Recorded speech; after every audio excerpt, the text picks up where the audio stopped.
I hope you're listening to me, young President Ibrahim Traoré. If you take the money from China, if you take too much assistance from Russia, if you take too many handouts from India, you become their slave. Burkina Faso, President Ibrahim, I look forward to you building a large clothing manufacturing industry that can sell African clothing all over the diaspora. You can send it to me. Africa needs domestic industry and institutions. All that cotton, let's do something with it, President Ibrahim Traoré. All that cotton, let's do something with it. You could put your women to work, your children to work. You could put the men to work. We're talking about jobs. We're talking about jobs. We're talking about building the economy of Burkina Faso so our people can eat. So Burkina Faso doesn't have to depend on handouts from its enemies in order to feed its family. I'm not going to keep y'all real long. But we got to have this conversation with our 4 young leaders in Africa. We got to have this conversation with the president of Guinea. We got to have this conversation with the president of Mali. We got to have this conversation with the new young president Ibrahim Traoré of Burkina Faso, 34 years old, the youngest president on the face of the earth. We got to have this conversation. Brother Ibrahim, I think you are the real deal. There's presidents in Africa, leaders in Africa, they talk, but they don't really do anything. They just talk. I think you're the real deal, President Ibrahim, but I got to challenge you, my brother. I still got to challenge you because I don't need my brothers and sisters in Burkina Faso catching any more hell. I don't want my brothers and sisters in Burkina Faso to suffer any more death, any more starvation, poverty, economic devastation. I need you brothers to mean what you say and say what you mean, brothers and sisters. I need you brothers and sisters to mean what you say and say what you mean. So brother Ibrahim Traoré, are you the real deal or are you acting for a white foreign power? Do not go into debt to Russia, China, or India. They are not your friends. If you go into debt to Russia, China, and India, you are no longer a revolutionary. You are a puppet. I hope you're listening to me, President Doumbouya. I hope you're listening to me, General Goita. I hope you're listening to me, General Chiani. I hope you're listening to me, young President Ibrahim Traoré. If you take the money from China, if you take too much assistance from Russia, if you take too many handouts from India, you become their slave. I'm not saying you can't do business with them. I'm not saying you can't do business. You may have to do business because your country has immediate needs before you can get yourself back up on your feet. I know you will have to do some business with India, Russia, and China. I understand. But what I'm saying is don't sign any deals that are going to be so deep, so long in their history that you will not be able to cut the umbilical cord to the Chinese neo-colonizer, the Russian neo-colonizer, the Indian neo-colonizer. Russia don't give a damn about Africa. Russia don't like Africa no more than China. And China don't like African people no more than the United States. Everybody in Africa who is not a black African is an invader or the descendant of one. I said everybody in Africa who is not a black African is either an invader or a descendant of one. I said everyone in Africa who is not a black African is either an invader or a descendant of an invader. Do not sell off your corporations. Do not sell off your minerals.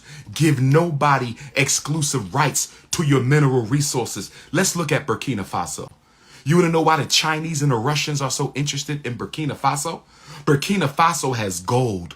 Burkina Faso has zinc. Burkina Faso has copper.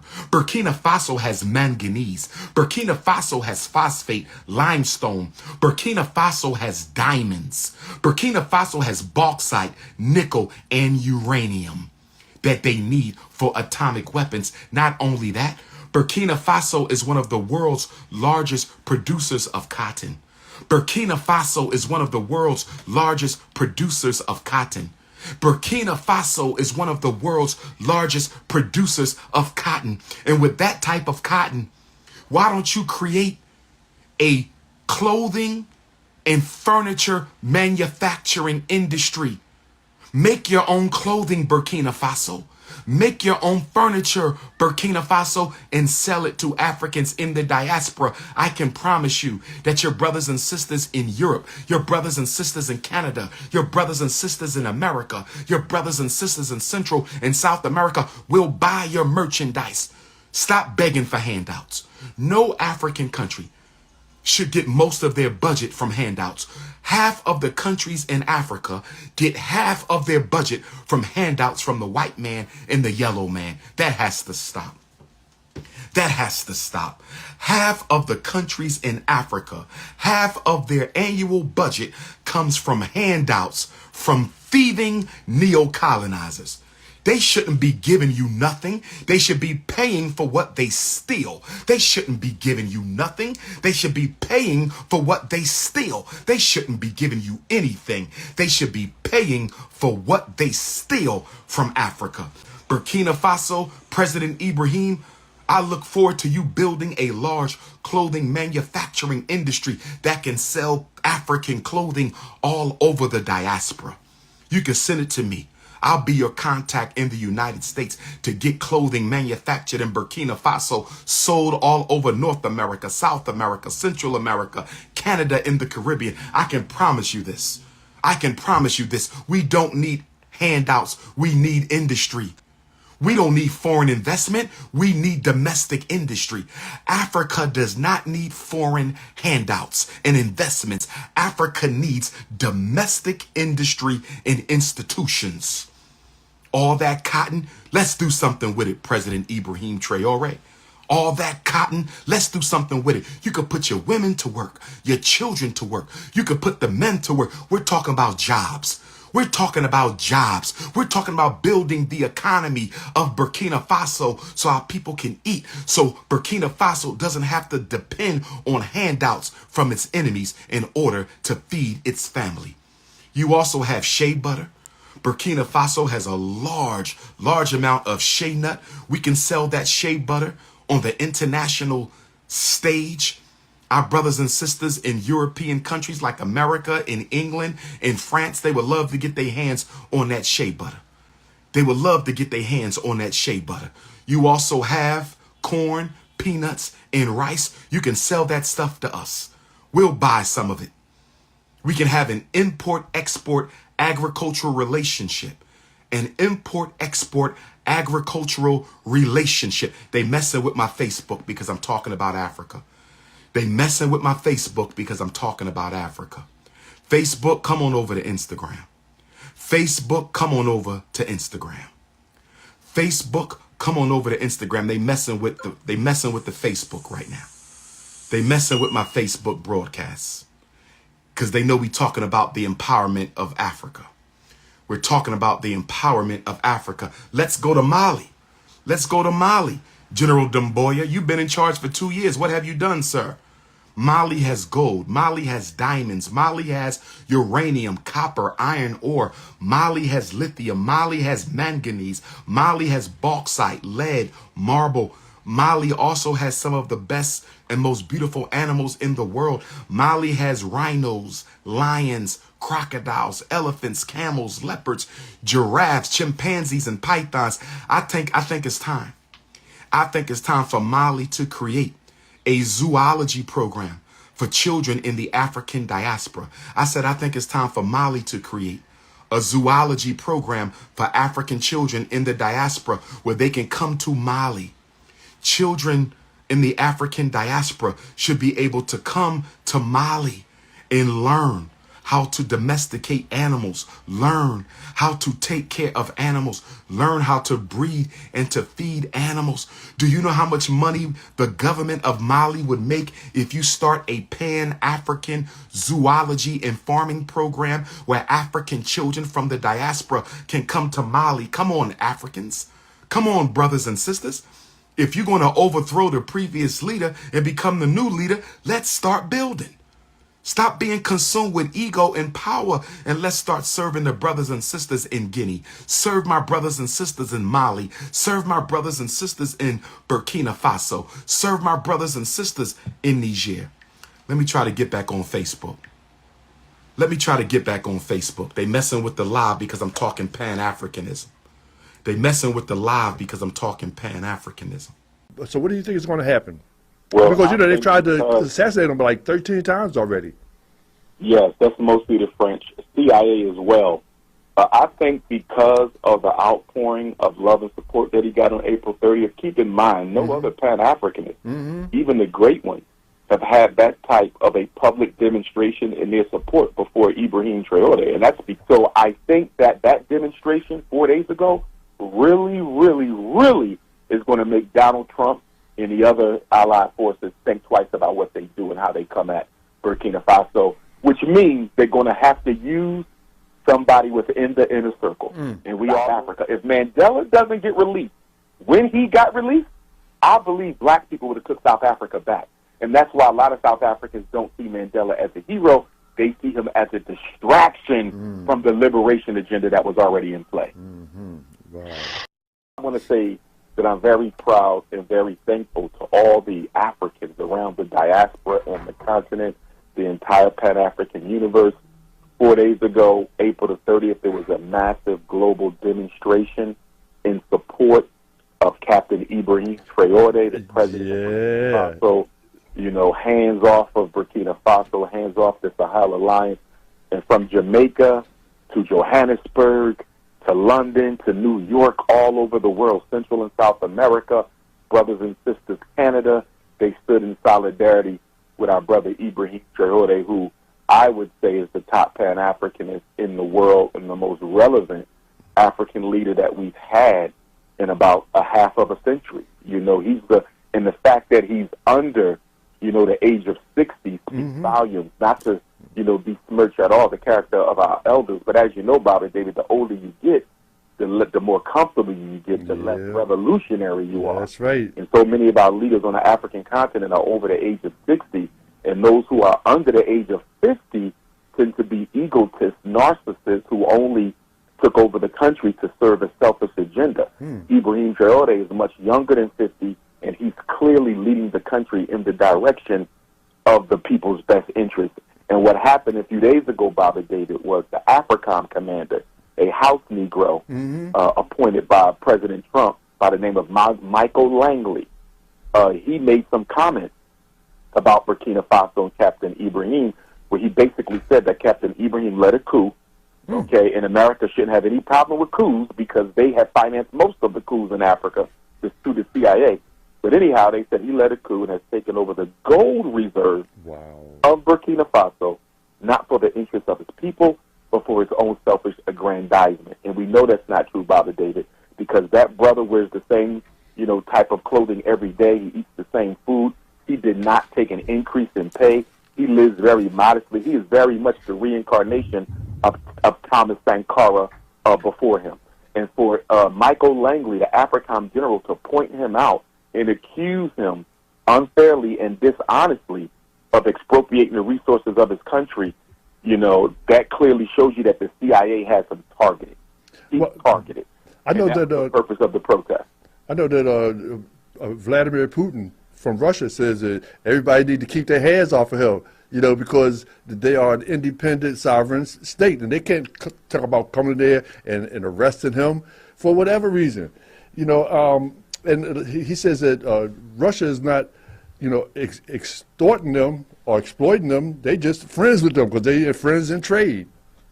Absolutely. And see, historically what America has done, because they did it to Thomas Sankara, they did it to Patrice Lumumba, is they try to brand you a communist for having a relationship with a communist country. But America has relationships with Saudi Arabia. Are you Islamicist? No, you're not. So why can't you have a relationship with a country who has a different political ideology than your own and not be branded as a follower or flunky of that particular regime? The bottom line is America wants the resources of Burkina Faso now that they have kicked France out. France and America are allies. America wants that wants those resources. If France can't get them, America wants them, and America and France are going to work together to try to recolonize Burkina Faso. And to that end, comments were made, I think it was by the Prime Minister of France, basically saying the same thing. And he said that we are not going to give up on our African colonies. We are going to stay there and help them become what they need to be. That was a code word, Bobby, that we are not going to accept Burkina Faso's demand that we leave. Although they're gone, we're going to try to come back in. We're going to try to overthrow him, and we're going to try to put the white supremacist puppet regime back in place. That's what they're saying. Wow. So Burkina Faso has to look out for France and America working together to try to recolonize Africa, because here's the thing, Father David. Most of Africa is under the age of 30. Most of Africa. In fact, I think most of black America is under the age of 32. And that is a concern for the white power structure of this planet, particularly UK, France, Germany, Britain, and Belgium, because if Ibrahim Traoré and those other two brothers up there, President Goita of Mali and President Chiani of Niger, if that Sahel alliance is effective in influencing and building leaders, strong, strong, brothers who are focused on the best interests of their people, who are not self-serving, that can lead to a continental-wide African liberation struggle, which is what Africa has always needed. Africa never had a continental-wide liberation struggle. They had regional struggles. As you know, Osajifo, Dr. Kwame Nkrumah, he allowed revolutionary armies, liberation armies, to come and train in Ghana when he became president, which is one of the reasons they overthrew him. But we've never had a continental-wide revolution, and we've never had a global Pan-Africanist revolution. But I just say all that to say, Baba David, I'm happy for the brothers and sisters who stood up across the world. Many of them are not Pan-Africanists. They have not really studied the philosophy and the greatness of Pan-African philosophy, but they still understood that we were African. And at a time that we have organizations in this country who are trying to influence our young people not to identify as African, who are trying to tell them that they are pretendians or they are Asiatic or they are indigenous to America and all these other lies. It just felt really, really good to see them stand up and recognize that they were African, and it just lets us know that the red, black, and green flag is still in full effect. I know that they having a lot of propaganda and publicity about Ibrahim, and it's like I don't understand. I understand, but they're trying to oversaturate him so that people will think that he is a negative when actually he's a positive. Hey, Patrick, how you doing? I see you over there. I'm doing good. Good. And I was really insulted when France had the nerve to say that Burkina Faso and Africa should be grateful to France. It's unfortunate. That is such an unfortunate statement that the president made to the leader and some leaders of Africa, because France pretty much lives on the resources of African countries. They do. And with Ibrahim Traoré, really taking over as he is doing, and with the other two, the Sahel, movement, they are afraid. They're pretty much afraid that things are going to slip off their hands, and they're going to become one of the poorest countries in Europe very, very soon. And that is going to work in their interest. So all those statements, we are far, far, far past the colonial time when we give you everything. Not anymore. It's never going to happen. Not even today. I know France is talking about Burkina Faso is one of the poorest nations. Well, the leader said, well, if we're so poor, why y'all don't want to get out? Why y'all want to just leave us alone? Well, and why are we so poor? Because of exploitation. Yes. Your colonization. And keep in mind, when many of the African countries received independence, and you have to put independence in quotes, but when they received independence, when on their way out the door, France, Belgium, on their way out the UK, on their way out the door, the Dutch, they sabotaged the infrastructure of those countries to make sure that even after all that exploitation, we're going to make sure that you can't even use the infrastructure we built just to benefit ourselves. So they sabotaged the water sources, they sabotaged the railways, they sabotaged the ships, They sabotaged the electricity systems. They made it so you had to start from scratch without nothing, not to mention the neo-colonialist demands that they made. They continued to print the money for most of their African colonies. They continued to handpick the leadership. They continued to, taint the democracy. Like, they have never given their former colonies an opportunity to grow on their own. That's why they assassinated Patrice Lumumba. He said, we don't need you. We know how to do this ourselves. But because he didn't want to continue to be a puppet, same thing with Amilcar Cabral, same thing with Thomas Sankara, the overthrow of Osagifo, Dr. Kwame Nkrumah. They tried to do the same thing with Sekou Touré when they invaded his country, but he was able to successfully repel it. They did it with Walter Rodney. They did it with Maurice Bishop down in the Caribbean. This is what they do. You're going to do it the way we're going to do it, or we're going to unleash a barrage of propaganda that's going to have your own people thinking you're incompetent if they don't know their history. And that's why we have to know our political history, the ancient history of Africa. That's also important to learn. But what I find as I travel around and speak to students, even in college, they don't know the political history of African people. And specifically what I mean by that is I'm looking at 1950 until now. Do you know what has happened for African people and to African people everywhere in the world, wherever they are, from 1950 until now? And extending beyond that, I would say you should know the complete political history of African people from 1900 until now. A lot of our young people know everything about Egypt, they know everything about the pyramids, they know everything about the ancient kingdoms, but they don't know a damn thing about how we got to be where we are now. And if you don't understand how we got to be where we are now politically, you will automatically fall victim to the propaganda. A historically conscious person can never have propaganda used against them. That's true. That is very true. Africans don't know their own history. I think African Americans know African history much better than Africans themselves do. If you ask a Ghanaian some basic Ghanaian history right now, they wouldn't be able to tell you, but they consume everything Europe, they consume everything America, Canada, and France, and they accept those things more than their own history. So that's one of the problems that we have in Africa, that we rarely listen to them. Patrick, what do you think creates that cultural deficiency in Africa? It's the propaganda. The propaganda. Because we have actually, even us, we detest our own cultures. Our own cultures, we detest them versus the European culture.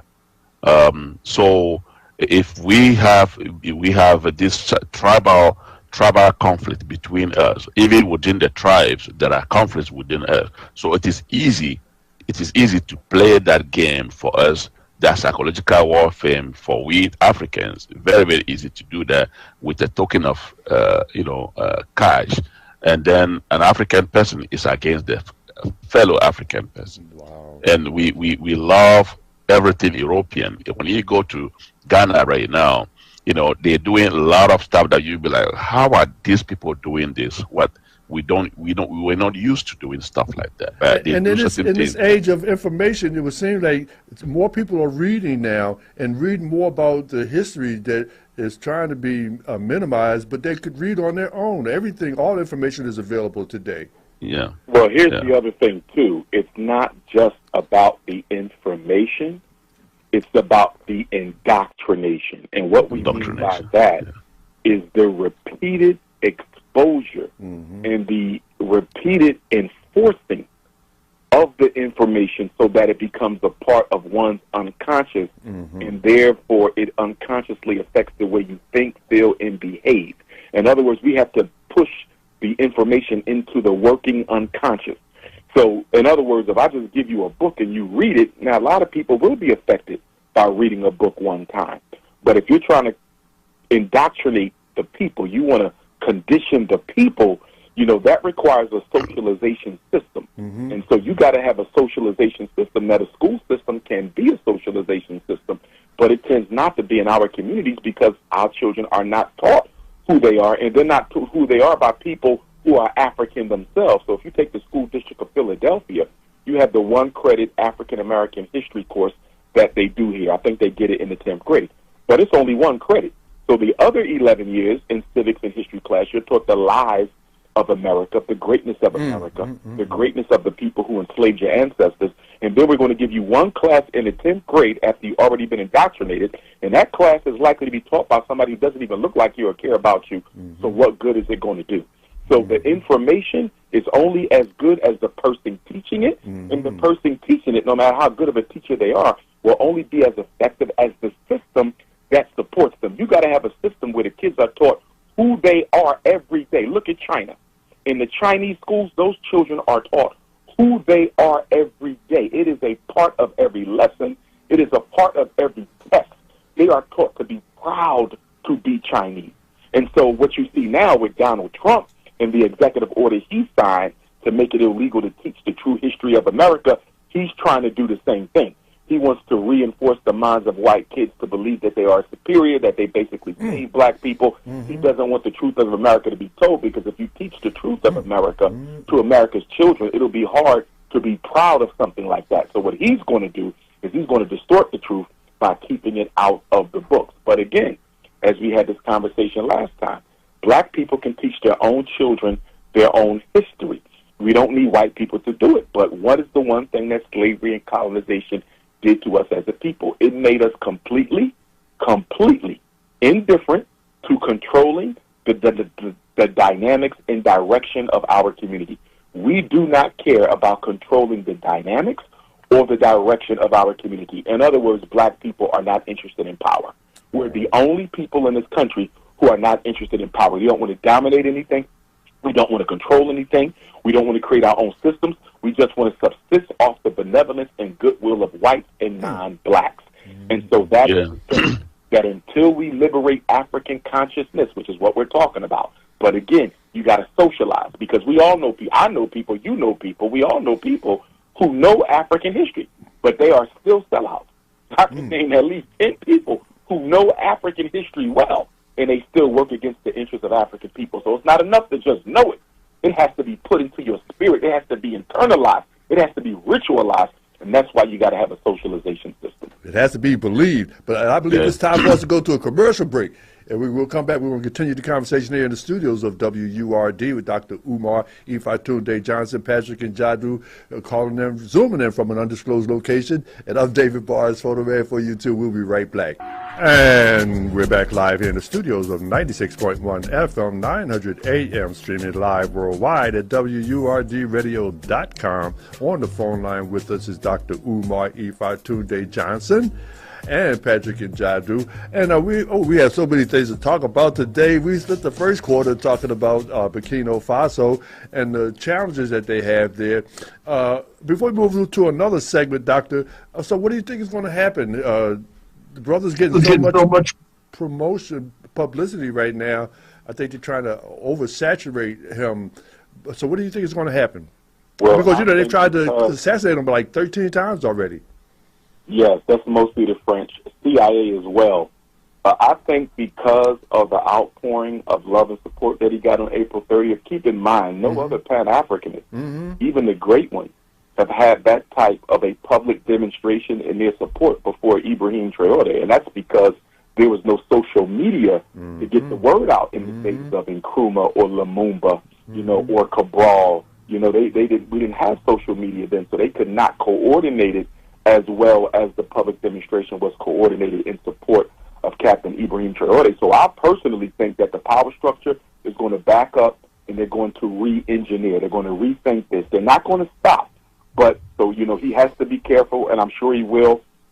And we have to stay adamant that we're not going to tolerate it. But what they cannot afford is for him to be overthrown, God forbid, and then that sets off a reaction in Africa and a reaction amongst African people in the diaspora that destabilizes America, Belgium, France, and the UK's other foreign agendas and interests that they have around the world. In other words, the one thing that's given them the most fear, that if we do this and it is exposed that we did this, then this could affect other colonization efforts that we have in process in South America, Central America, the Caribbean, every country's in Africa. So this could start a domino effect that could undermine their influence in Africa and amongst black people around the world. So they have to think this one through. because there's more African people in the world, way more African people in the world than Caucasians. Now, although they may have the firepower, we have the numbers. And I'm sure they don't want a direct conflict on that level with blacks, because remember, the goal is to get the resources of Africa.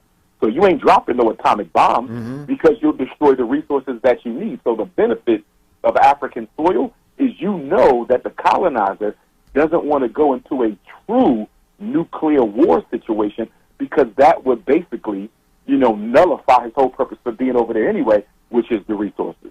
So I think that demonstration 4 days ago really, really, really is going to make Donald Trump and the other allied forces think twice about what they do and how they come at Burkina Faso, which means they're going to have to use somebody within the inner circle. And we all know those stories. Malcolm X birthday coming up, Dr. King. We know every great leader we had, Marcus Garvey. They was all set up side. And so he's going to have to be really, really, really, really careful about the Judas factor. That's right. That's right. Well, when you talked about support, Nelson Mandela had a global support, but did that really make a lot of difference for South Africa? Well, in a way it did, because remember, South Africa began to struggle because of the sanctions that was put on her by countries around the world. So that definitely played a role in Nelson Mandela's release. Now, I think that the apartheid regime was going to release him anyway, because they needed somebody who could stop the South African youth from rebelling in the streets. Because if Nelson Mandela doesn't get out of prison, and this is a big reason why a lot of our South African brothers and sisters don't really see him as a complete hero, because he really stopped the military, the black boots on the ground military, the Umkhonto Sizwe, the spear of the nation. He really stopped the military, the People's Army, from taking back South Africa. If Mandela doesn't get released, when he got released, I believe black people would have took South Africa back. And that's why a lot of South Africans don't see Mandela as a hero. They see him as a distraction from the liberation agenda that was already in play. Wow.